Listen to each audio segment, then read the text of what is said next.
Hi, Maura. Hi, Timmy. Hi, Peter. Hi, John and Gracie. Hi, Patrick. Hi, Aiden. Hi, Clara.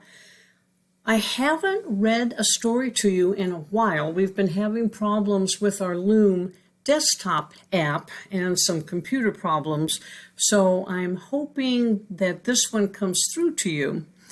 There may be some little glitches, but for sure it's read to you with love. Bedtime for Little Bulldozer is the name of the story.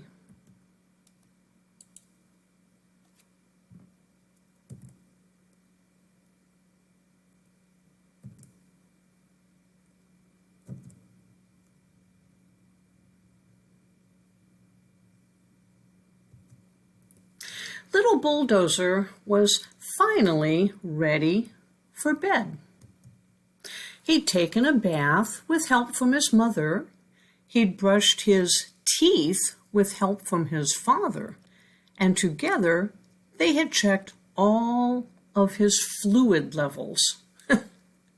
Now his mother and father kissed him and hugged him and said good night. Time for bed, they told him. He tried his best to go quietly up the stairs. Vroom, vroom, vroom, vroom. Little Bulldozer was all ready for bed. There was just one problem. He wasn't sleepy at all. He was too hot, so he used his blade to push off his covers. Then he thought he heard something under the bed, so he decided to have a look. Creak, bump. Oh, there was nothing underneath except his stuffed animals. Little Bulldozer's mother and father came running into the room. "Little Bee," they cried, "what happened? You should be asleep." They helped Little Bulldozer fix his bed, then they kissed and hugged him and said good night. Little Bulldozer lay in the dark, quiet room. He still wasn't sleepy. In fact, he was a little chilly.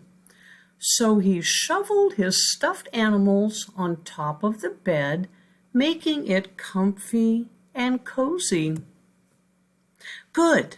Now he was warm again, but he still wasn't the least bit sleepy. He turned on his headlights and found a book to read. Luckily, it was his favorite book. Honk, honk, honk. It was such a good book that Little Bulldozer got very excited and honked his horn a few times. His mother and father rushed into the room. "Little Bee, that's too loud. Why aren't you asleep yet?" He was thirsty, so they gave him some oil. His cap was cold, so they put on his nightcap. Then they kissed him and hugged him and said good night. Little Bulldozer lay in the dark, quiet room, still not sleepy. He could hear his mother and father in the living room. He decided to tiptoe downstairs to see what they were doing. Crunch, bang, wham! Oh, he made all sorts of noise going down the stairs. They weren't as happy to see him as he had hoped. "Little Bee, it is time for bed," said his mother. "No more stalling," said his father. Little Bulldozer lay in the dark, quiet room. He tried to go to sleep. He really did. But something still wasn't quite right.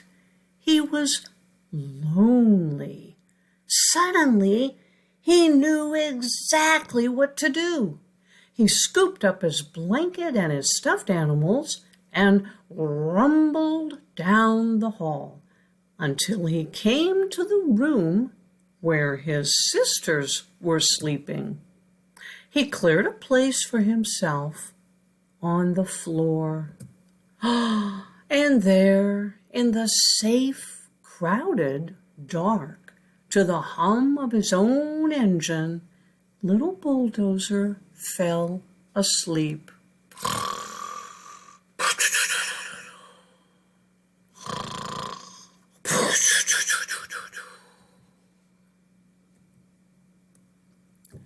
And there we have a real bulldozer going in one direction. And there's little Bulldozer. I love you, everybody. I love you lots. And I hope this comes through to you. I love you.